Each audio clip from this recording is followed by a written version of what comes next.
Hello guys, good morning. Magluluto tayo ngayon ng chicken estofado. Ang ating mga ingredients, cooking oil, garlic, sibuyas,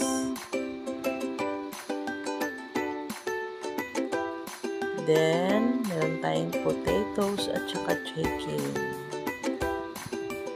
Pinakuluan na natin yan para madali maluto. Then mag-a-add tayo ng soy sauce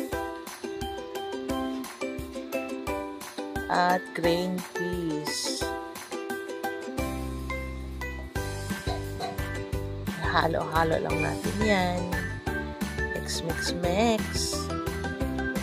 Then isunod natin ang ating magic. Let's add magic.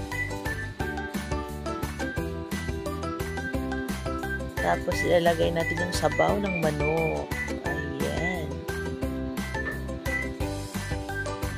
Then, pakakuluan natin ng 2 minuto. Then, magdagdag tayo ng asin. Isunod natin ang ating tomato paste or tomato sauce. Then, maglalagay tayo ng carrots, bell pepper. Then, mix natin ulit. Ayan.